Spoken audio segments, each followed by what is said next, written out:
You're watching Destiny Church. Live your call, fulfill your destiny.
Po, makakaupo na po kayo. Batiin yung katabi nyo. Good morning.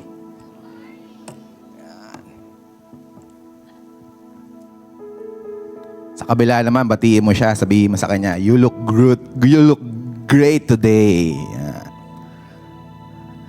Alright. So I'm Pastor Butch Porto. Ako po yung mag-preach po this morning in behalf of our senior pastor, Pastor Leo Carlo Panlilio and Pastor Shalene Panlilio. Welcome po to Destiny Church. Palakpakan po natin ang bawat isa.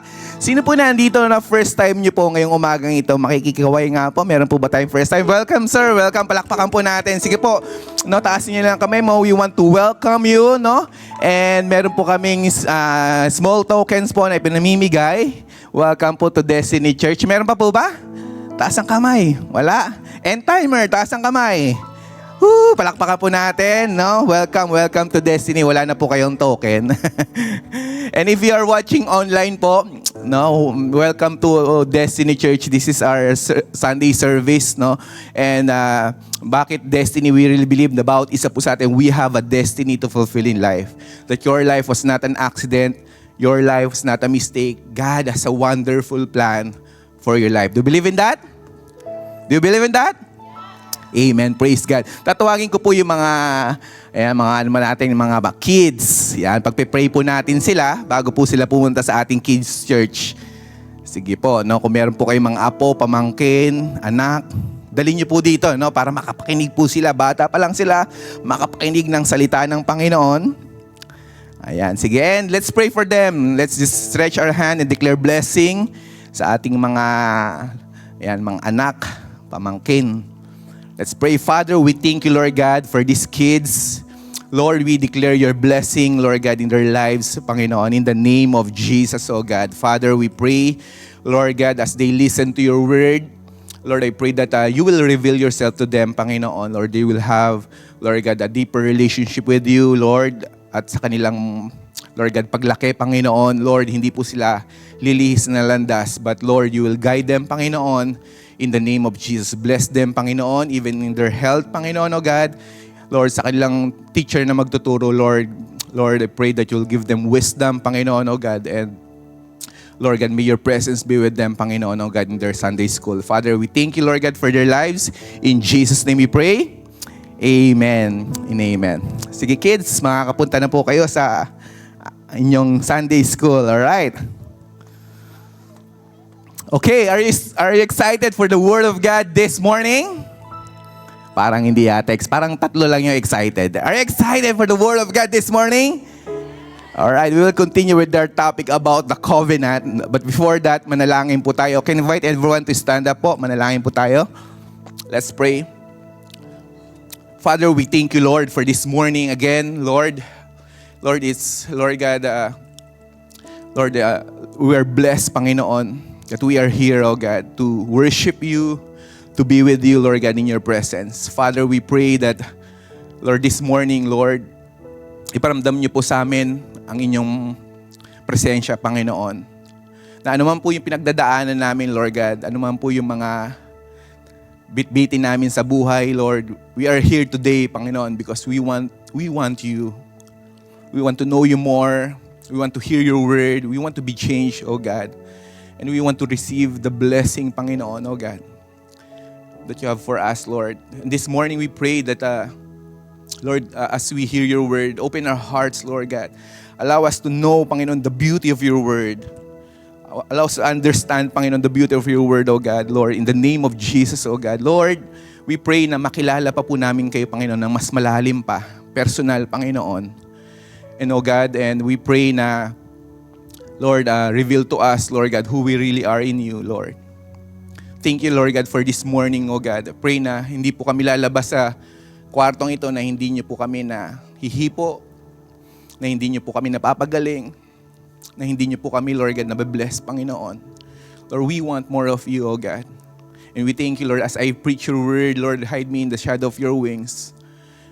And give me wisdom, Panginoon, oh God, in the name of Jesus, oh Lord. Father, we thank you for your presence. We surrender everything to you. We give you all the praise, glory, and honor. In Jesus' name we pray. Amen. You may be seated. All right, we will continue with our topic about Covenant series. How many of you are blessed sa series po natin about Covenant? Ayan, iba hindi. I believe about isa po sa atin, excited, talagang grabe, every Sunday, iba-ibang covenant na pinag-uusapan natin. Ito yung series natin starting from Adamic Covenant. Yan, yung pinanood yung video bumper. By the way, meron tayong palm dito, It's Palm Sunday. Meron ba kayong mga palaspas dyan? From Adamic Covenant, and then moving on, Noahic Covenant. And last week, Abrahamic Covenant. Wow. And today, we're going to talk about the Mosaic Covenant. Yan. Sabi natin, Mosaic Covenant. We're going to talk about Moses, yung covenant na binigay ng Panginoon. It's very important na maintindihan natin bakit nga ba grabe ang tindi ng covenant, Kung ano yung ginagawa ng Panginoon. Every time na, may mga gagawin na matindi ang Diyos. It's always inside the covenant. And title po natin is The Mosaic Covenant from Law to Grace. Say it me, from Law to Grace. Mamaya, malalaman po natin bakit nga ba from Law to Grace. Our main text here is, if you have your Bible with you, I want you to turn your Bible to Exodus chapter 19, verse 1 to 6. Sige po, basahin po natin. Yan. Meron po ba kayong Bible? Meron kayo sa cellphone nyo or physical Bible? Let's read together. Napakaganda pong story nito. Ito yung kung saan binigay ng Panginoon yung covenant niya. Nakipag-covenant. Sabi in Matthew chapter 19 verse 1 to 6. Exodus, 19 verse 1 to 6.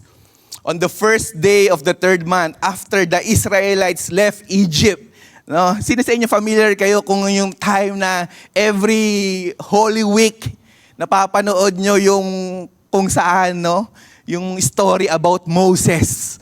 Yung pinalaya yung mga Israelites dun sa pagkakaalipin sa Egypt. Napanood niyo po ba yun? Yung tumawid sila sa dagat, hinahawi ng Panginoon yung dagat. Tumawid sila dun.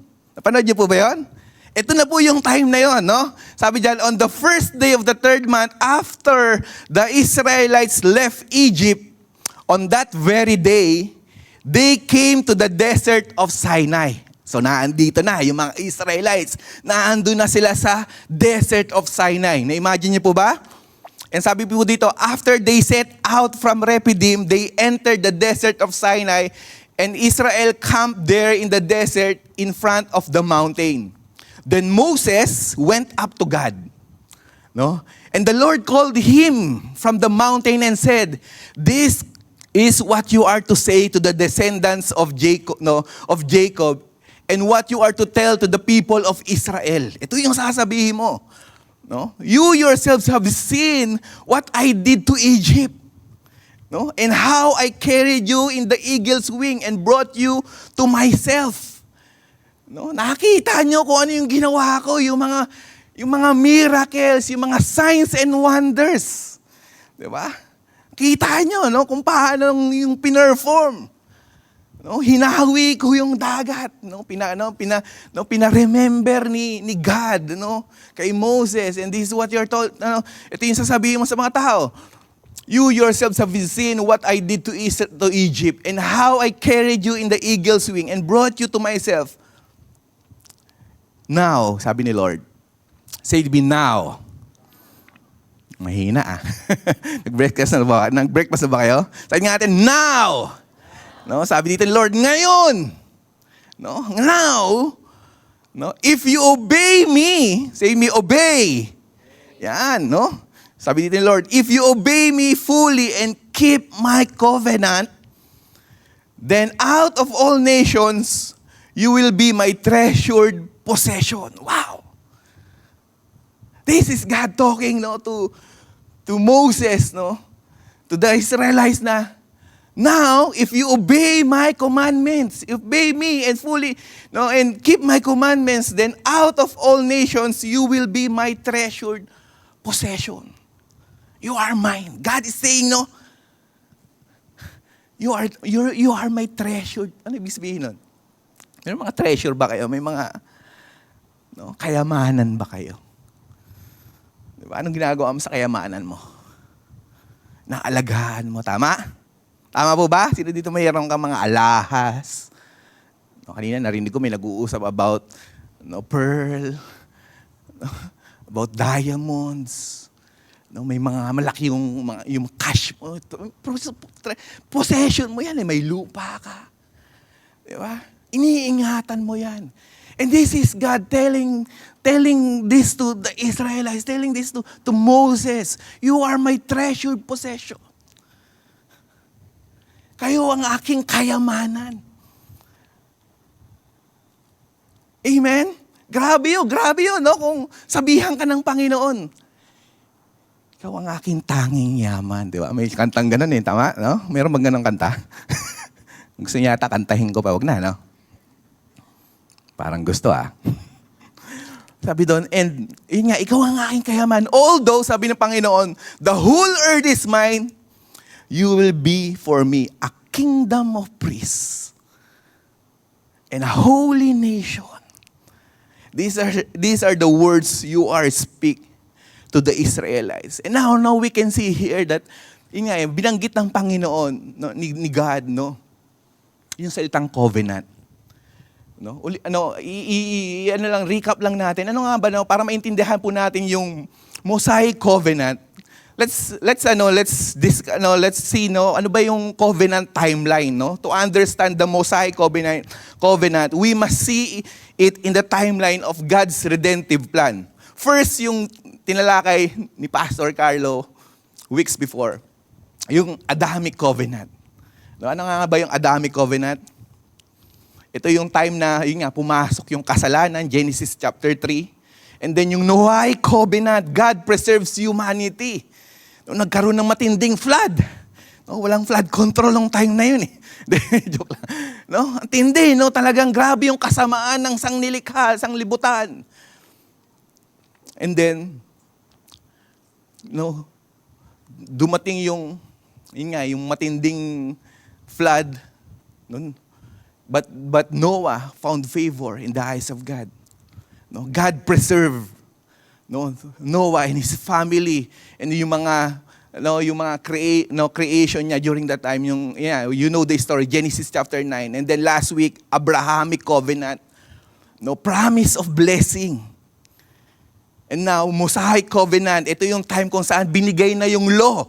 Exodus chapter 19. Tas Davidic covenant.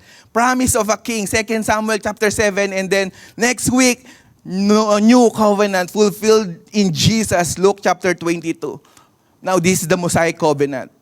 Last week, we talked about Abraham, the promise. Now, we're going to talk about Moses, the law. No? From promise, merong law. And then next week, Jesus, the fulfillment of the law, God's redemptive plan.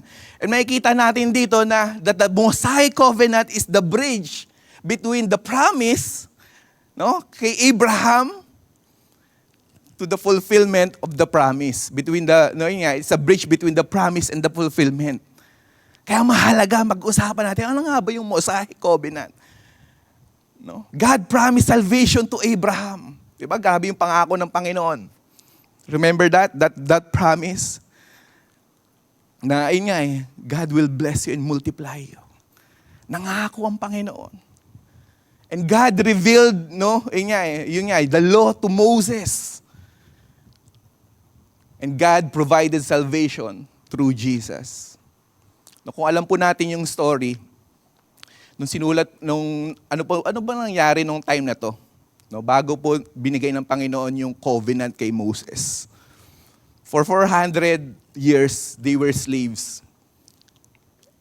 And Israel just delivered from Egypt. God rescued them through Passover.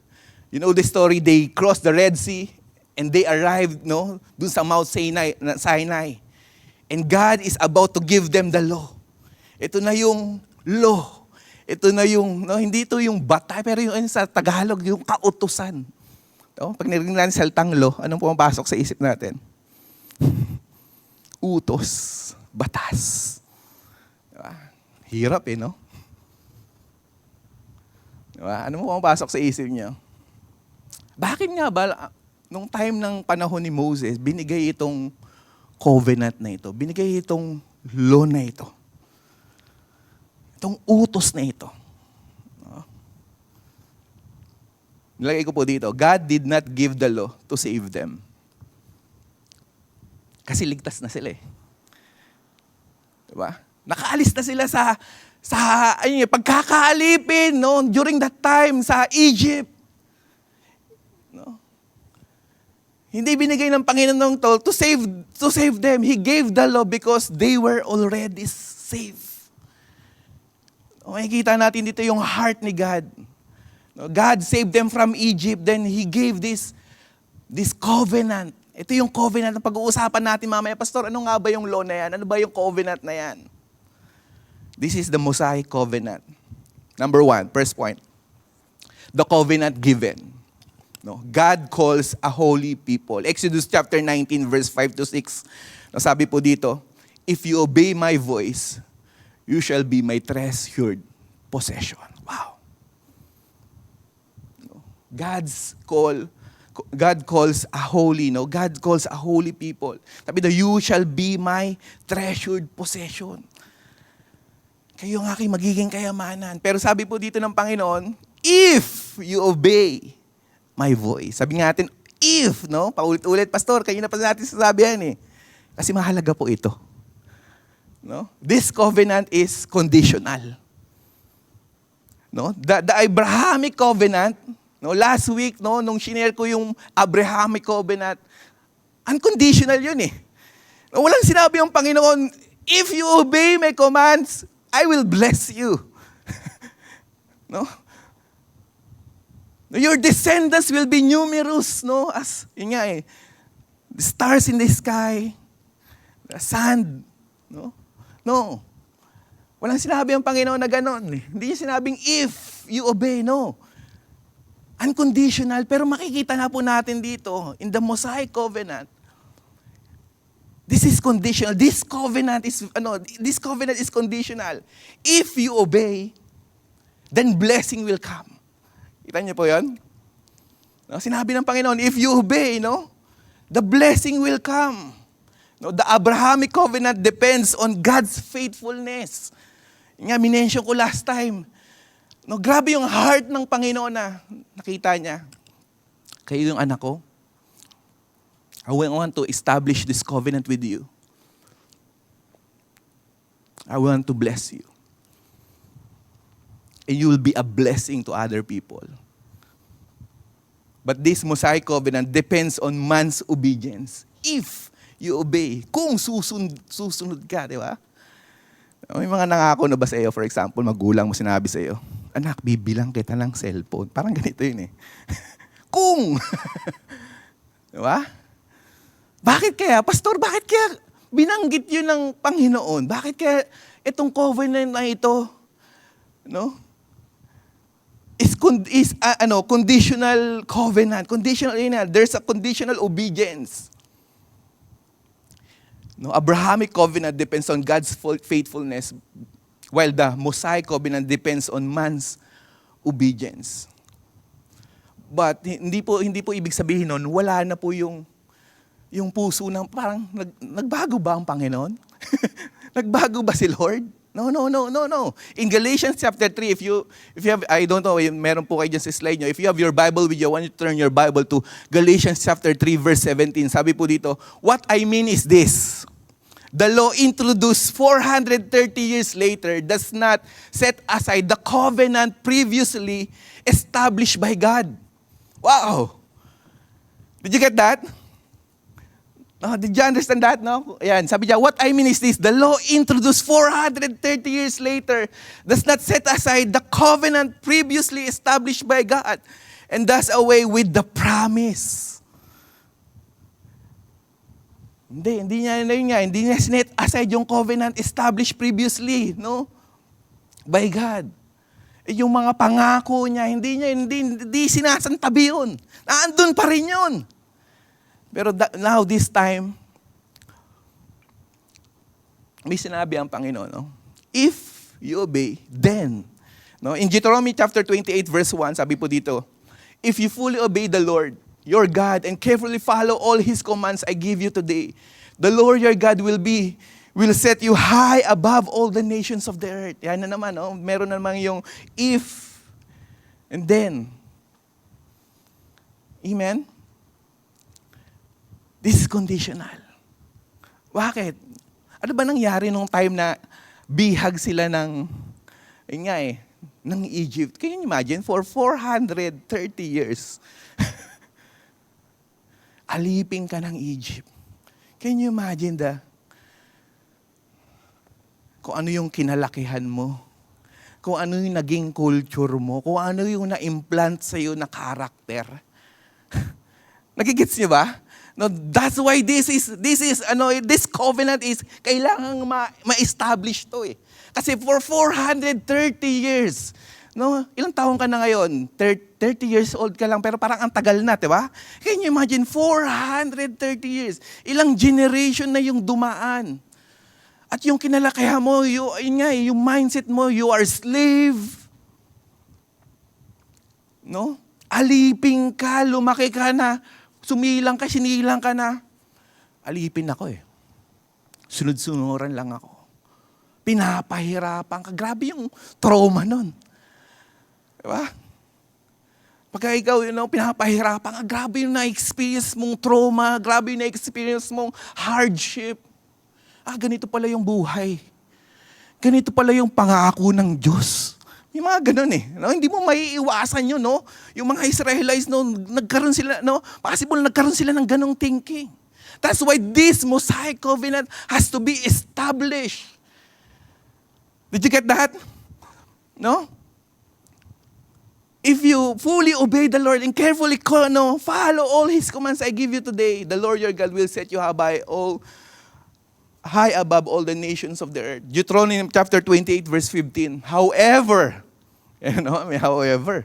if you do not obey the Lord your God, do not carefully follow all His commands and decrees I am giving you today, all these curses will come on you and overtake you. Napakalinaw ng commandments ng Panginoon. Napakalinaw po nitong utos ng Panginoon. Amen? Why? Because this covenant is based on obedience. God is forming something in the hearts of Israel during that time.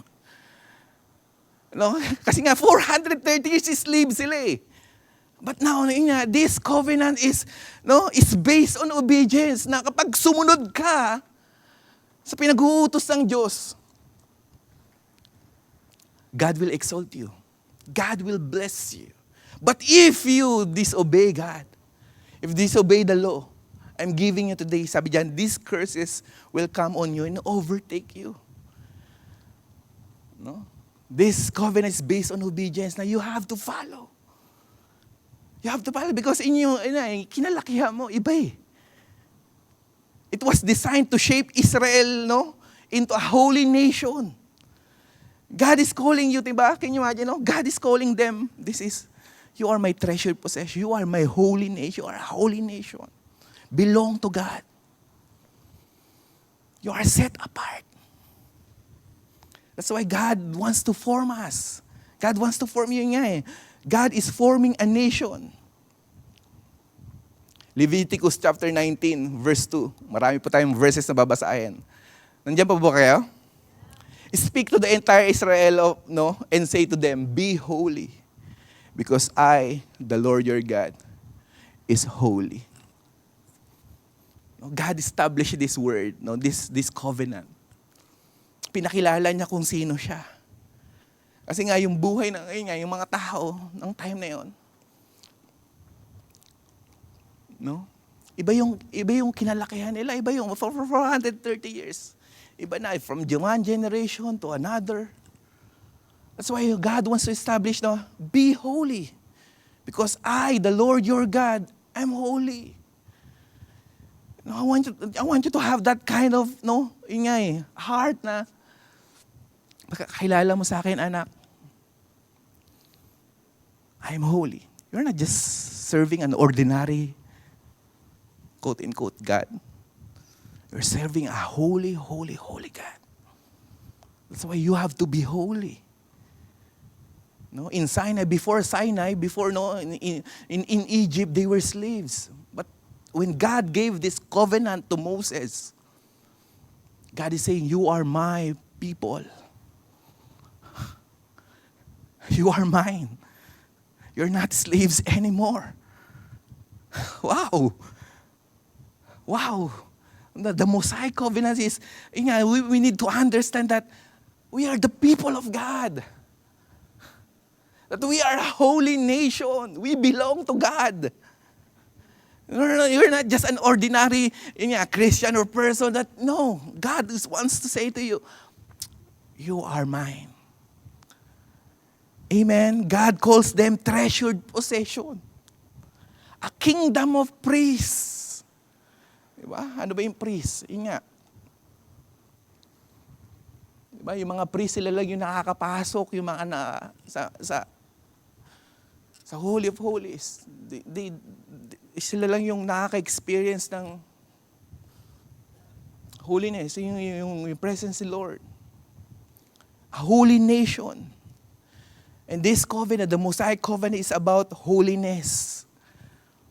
I'm your God. I'm holy. Be holy, for I'm holy. God is holy. His people must be holy. Did you understand that? This is Mosaic covenant. Sabi ni Charles Spurgeon, God redeemed Israel before He required anything from them. So God is saying, I'm holy. Then be holy. First point is, the covenant given. God calls a holy people. Pangalawa, why did God give the law? Bakit nga ba binigay ng Panginoon yung law? This is the heart of Mosaic covenant. God gave the law not to save us, but to show us that we need saving. Amen? Sometimes we have this mindset na, pag sinunod ko to, ginawa ko to, maliligtas ako. Hindi.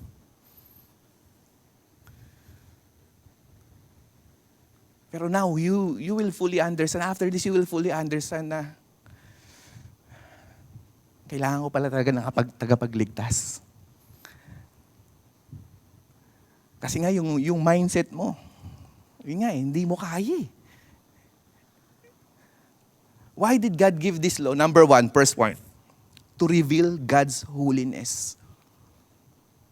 Binigay nitong kautusan ng Panginoon to reveal God's holiness.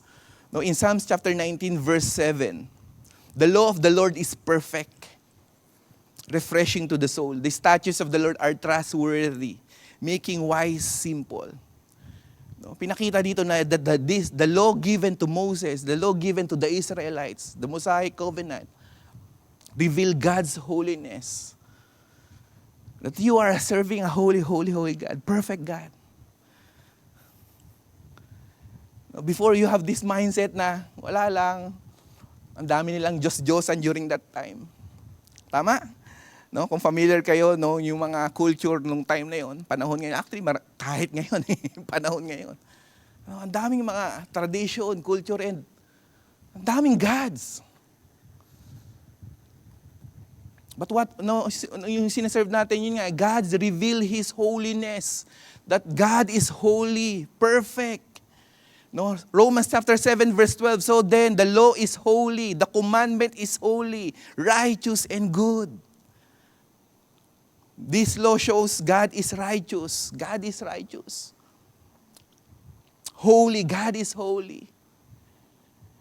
And God is pure. Kailangan maunawaan ng bawat isa na ang Diyos na pinaglilingkuran ay banal.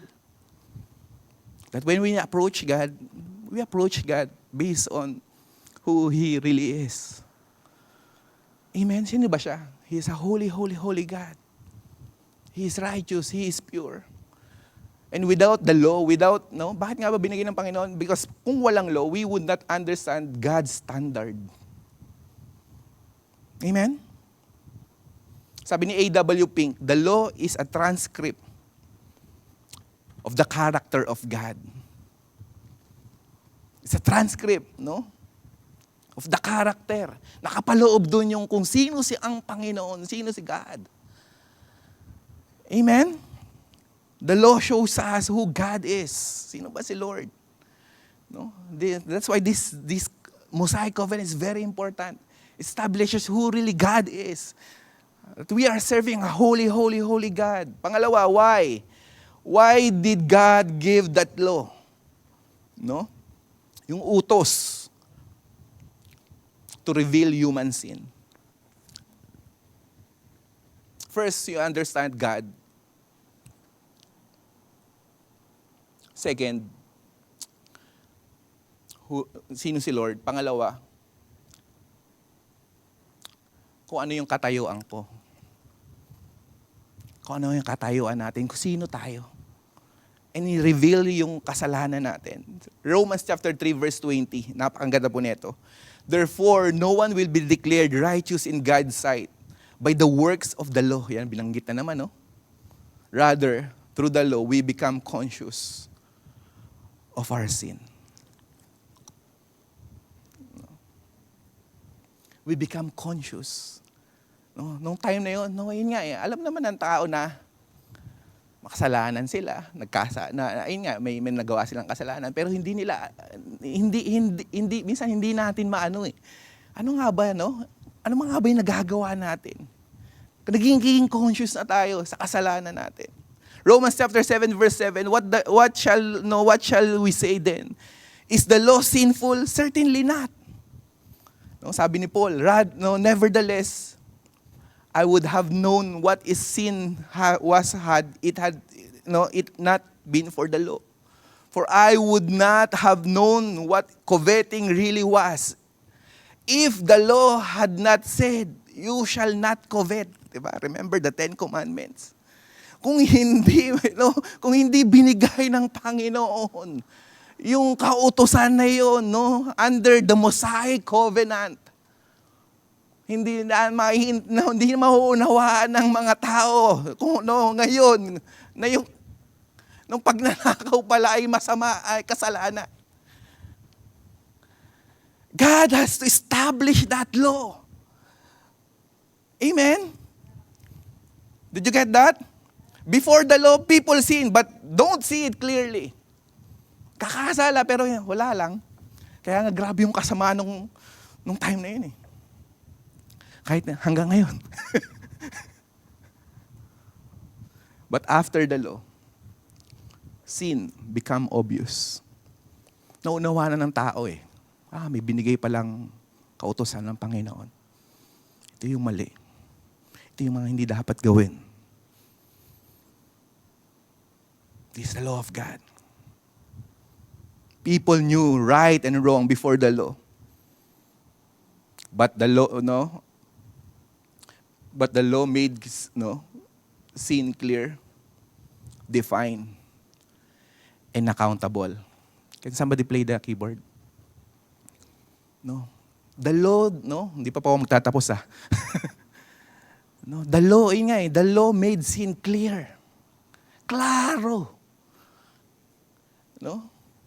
Define. Ano nga ba yung kasalanan? And accountable, there's accountability. Na hindi lang pala basta, nagkagawa tayo ng kasalanan and then after that, that's it. No. there's accountability. Tingnan natin kung anong kagandahan po nito mamaya. Excited po ba kayo? The law is like a mirror. James chapter 1 verse 23 to 25. Sabi po dito, anyone who listens to the word but does not do what it says, it's like someone who looks at his face in the mirror, and after looking himself goes away and immediately forget what he looks like. But whoever looks intently into the perfect law that gives freedom and continues in it, not forgetting what they have heard, but doing it, they will be blessed in what they do. Yung law, yung kautusan po, it's like a mirror.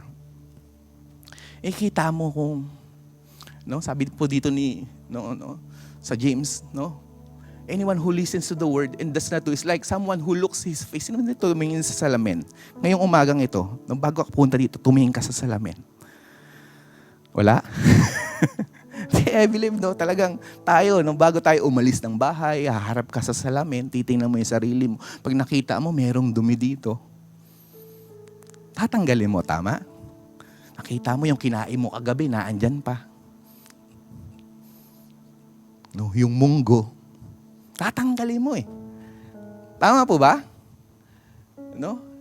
Kasi nakita mo, nagre-reflect kung sino ka, kung ano yung mali, kung ano yung nakikita, kung ano yung itsura mo.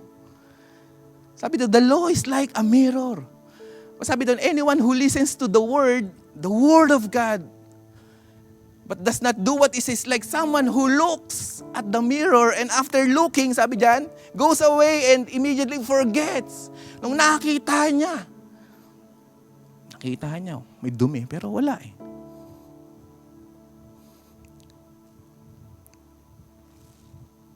Hindi niya inayos kasi hindi niya ginawa.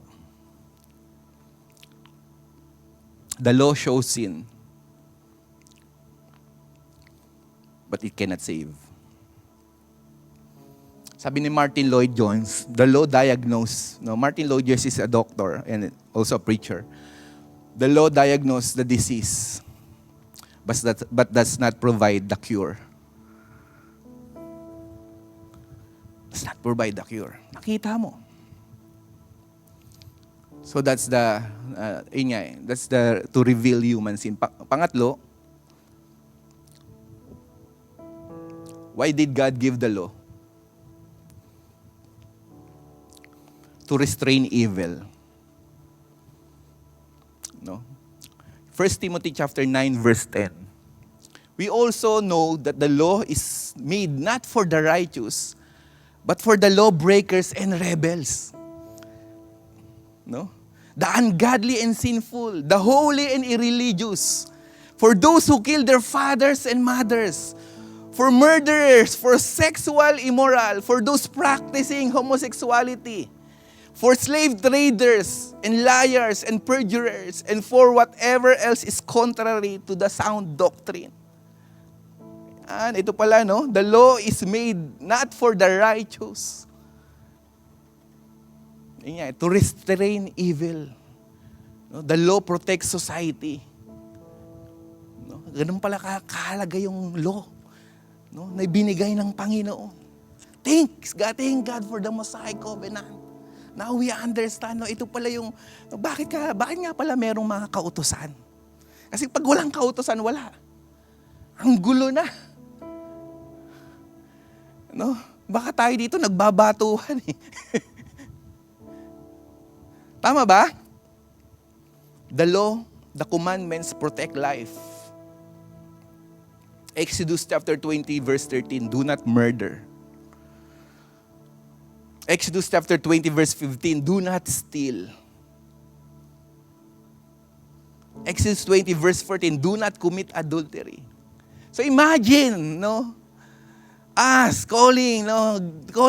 tinawag ng Panginoon, a holy nation, but hindi natin alam yung law, hindi natin alam yung kautusan. Without law, it's chaos. Amen? Pag hindi natin naunawaan ang salita ng Panginoon, ang kautusan ng Diyos, there's chaos. Paano? A holy nation, pero there's chaos. Can you imagine that? We are God's people, but there is chaos. There's murder, stealing, adultery. No one honors their parents. Actually, lahat ng yun nakapaloob sa covenant, Exodus. But with law, there is order. God had to establish that. Again and again, inuulit ko po, God has to establish that covenant, that law, that Mosaic covenant. The Mosaic covenant gave Israel, justice system, civil law, social orders, to restrain wickedness. And next, why did God give the law? Pang-apat, to reveal the need for a Savior. Wow. Galatians chapter 3, verse 24. Ganda po na ito. Basahin po natin. Do you have that in the screen? Galatians chapter 3, verse 24. Sabi po dito, so the law was our guardian until Christ came that we might be justified by faith. Wow! The law is our guardian. No? So imagine, before Christ, this is our, yung kautusan, this is our guardian. No? Sana until Christ came that we might be justified by faith. Romans chapter 8 verse 3-4, for what the law was powerless to do because it was weakened by flesh, God did by sending His Son in the likeness of sinful flesh to be a sin offering. So He condemned sin in the flesh in order that the righteous requirements of the law might be fully met in us, who do not live according to the flesh but according to the Spirit. Wow. So during that time, before Christ came, no one can perfectly obey the law. Can you imagine? Ang daming law, tama? Ang daming kautusan. Do not covet, do not murder, do not steal, and everything. Ang dami. In-establish ng Panginoon. And no one can perfectly obey the law. Israelites failed. Moses failed. If you know the story of Moses, actually mahaba po ito kung tatalakayin natin yung buong story ni Moses and the Israelites. But they failed. David failed. We all fail. You fail. I fail. Amen? This is the purpose. The Lord drives us to Jesus, that we need a Savior. We need a Savior. Galatians 3:24, the law is our guardian until Christ came that we might be justified. Amen po ba? Sabi ni John Stott, the law sends us to Christ to be justified. And Christ sent us back to the law to be sanctified. Did you get that? Christ sent us back to the law, sa kautusan, to be sanctified. Amen? Kaya sinabi ni Jesus in John chapter 15, sanctify them by truth. Your word is truth. The word of God sanctify us. Amen? Are you there? So why God give the covenant, did give the law? First, to reveal God's holiness. Pangalawa, to reveal human sin. Pangatlo, to restrain evil. Pangapat, to reveal the need of a Savior. And lastly, to separate Israel as God's people. Luke chapter 20 verse 26, you are to be holy to me because I, the Lord, I'm holy and have set you apart from the nations to be my own. Deuteronomy chapter 7 verse 6, for you are to be holy to the Lord your God. The Lord your God has chosen you out of all the peoples on the face of the earth to be His people. No? Can you imagine? No? God is saying this, no? You are my people. You are chosen by God. Amen? God chose you out of all the people on the face of the earth to be His people, His treasured possession. That's why God gave this law, no? Gave the law. Yun nga, nung Old Testament, merong merong law, merong kautusan patungkol sa pagkain. Leviticus chapter 11, kung ano yung mga kakainin nila. What is clean and unclean food. Tama? You know that, nabasa niyo na po ba yan in the book of Leviticus? No, in Exodus chapter 31, may kautusan patungkol sa Sabat. No, Leviticus chapter 1 hanggang 7, there's a law no, patungkol sa sacrifice, kung ano yung mga kailangan i-sacrifice. And can you imagine lahat ng mga yon? No? Moses failed. Israel failed. We fail. That's why we need a Savior.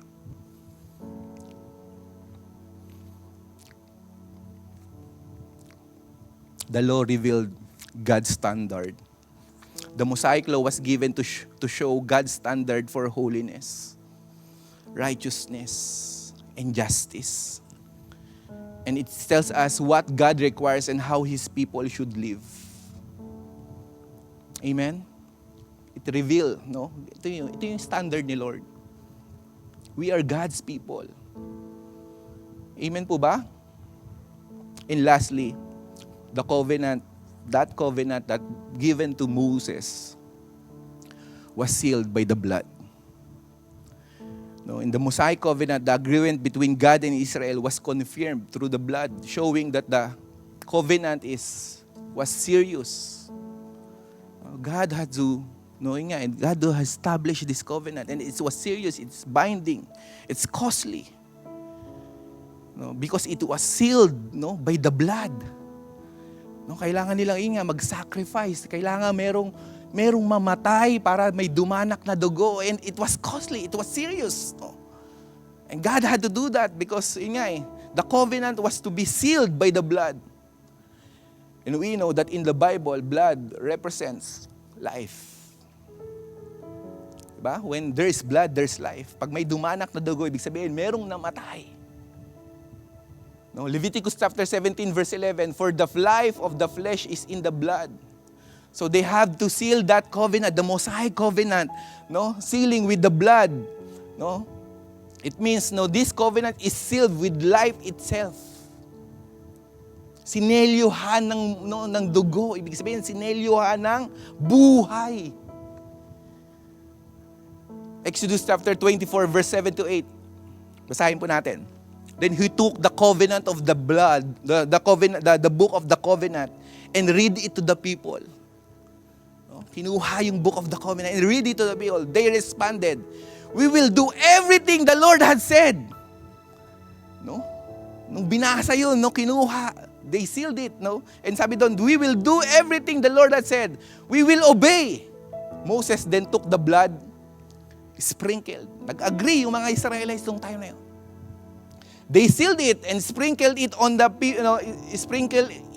people and said, this is the blood of the covenant that the Lord has made with you in accordance with all these words.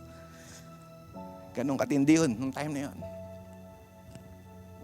Makikita natin, that's in Exodus. While in Hebrews chapter 9 verse 22, sinabi po dito, he said, this is the covenant, this is the blood of the covenant which God had commanded you.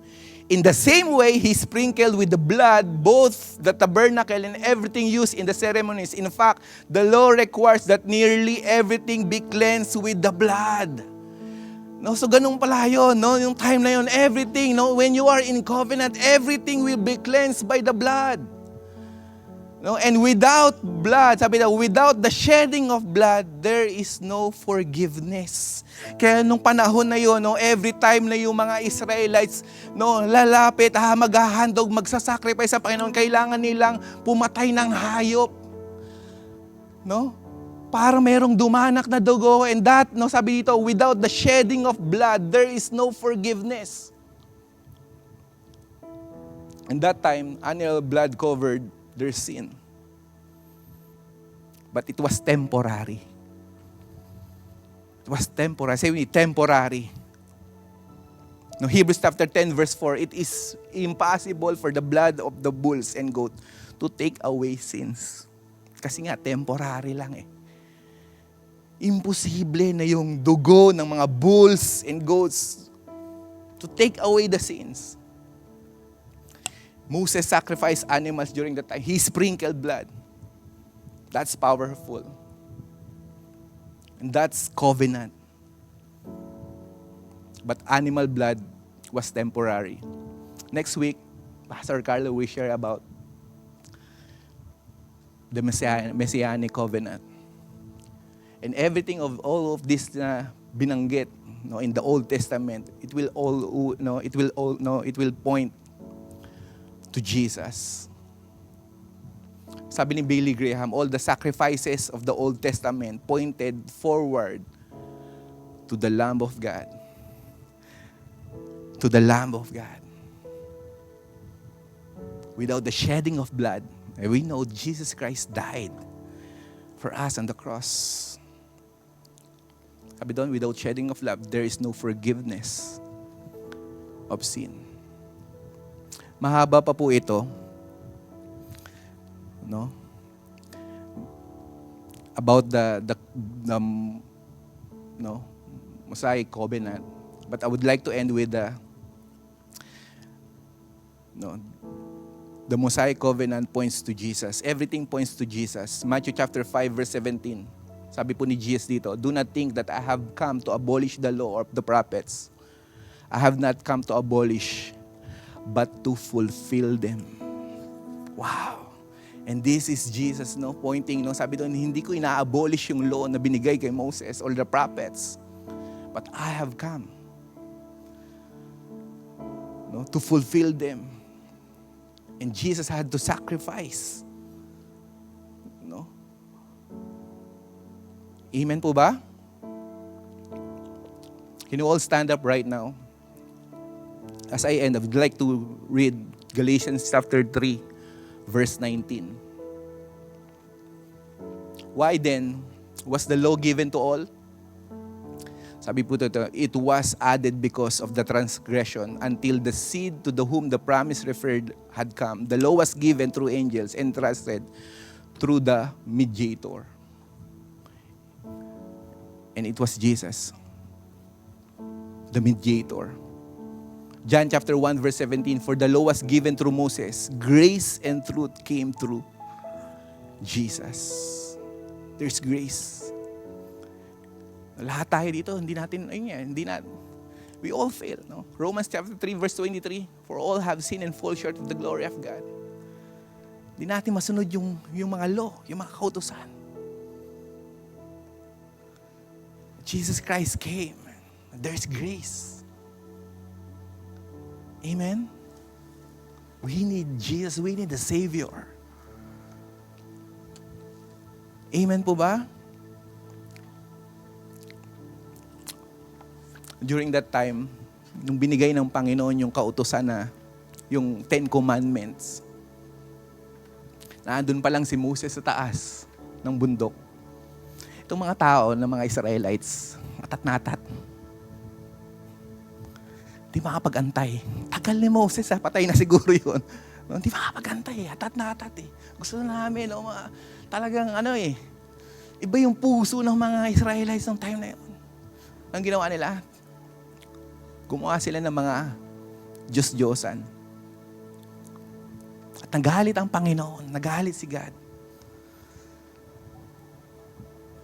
Nagalit si Lord. Sabi niya sa word niya in Exodus, itong mga stiff-necked people to. But Moses, in Exodus chapter 11, 32 verse 11 to 14, Moses sought the favor of the Lord his God. Lord, he said, why should your anger burn against your people? kabibigay lang, no? Kaka-establish lang ng Mosaic Covenant, ng law. Nakipag-usap si Moses kay God. Why should your anger burn against your people, whom you brought out of Egypt with great power in your mighty hand? Why should the people say it was with evil intent that he brought them out to kill them in the mountains and to wipe them off from the face of the earth? Turn from your first anger, relent, and do not bring disaster to your people. Wow. And Moses said, remember your servant, Abraham, Isaac, and Israel. Remember your covenant. Now, to whom you swear by your own self, I will make your descendants as numerous as the stars in the sky. And I will give your descendants all this land I promise, and it will be an inheritance forever.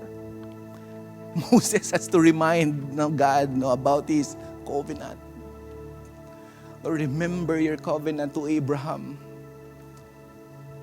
And during that time, the Lord relented and did not bring on his people the disaster he had threatened.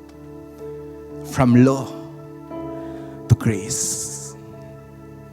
Amen. Can we pray, Father, we thank you, Lord God, for you, Lord, thank you, Lord, for the covenant, for the Mosaic covenant, Panginoon. We understand, Lord God, the law. We understand the purpose of the law, Lord God. And who we really are, Lord. Who you are, Panginoon, and who we really are in you, Panginoon. Our condition, Panginoon, that we all fail. Lord, hindi namin magagawa lahat ng mga kautusan, but thank you for your grace. Thank you, Lord God, for allowing us to understand that we need a Savior. We need Jesus. Thank you, Lord God, for the Mosaic law, Lord God, because we know and we understand right now, Lord, who you are. That we are serving a holy, holy, holy God. Starting today, Panginoon, Lord, we will leave this place, Lord God, having that kind of understanding and knowledge about, Lord God, who you are, Panginoon. We are serving a holy, holy, holy God. You are perfect. Your law is perfect. We will not treat our Christianity lightly, Panginoon. We are your people, your holy nation. We are being set apart, Lord. We are set apart, Lord God. We are your people, oh God. Thank you, Lord God, for the Mosaic law, because, Lord God, Lord, right now, there is order. Alam namin, Lord God, alam na po namin kung paano mamuhay, Panginoon, bilang inyong mga anak. And thank you for your grace, Lord. Thank you for the law. Thank you, Jesus. Lord, we need your grace. Come on right now, just ask the Lord, Lord, we need your grace today. And as we sing, Lord, as we worship the Lord, allow the Lord to minister to us. God wants to reveal Himself, Lord, to you, to each one of us. What we are serving as a holy, holy, holy God. In Jesus' name, let's worship the Lord right now. The cross is spoken, I am forgiven. The King of Kings calls me His own. Has spoken, I am forgiven. The King of Kings calls me His own. Beautiful Savior, I'm yours forever. Jesus Christ, my living hope. Hallelujah, hallelujah. Praise the one who set me free. Hallelujah. Death has lost its grip on me. You have broken every chain. There's salvation in your name, Jesus Christ, my living hope.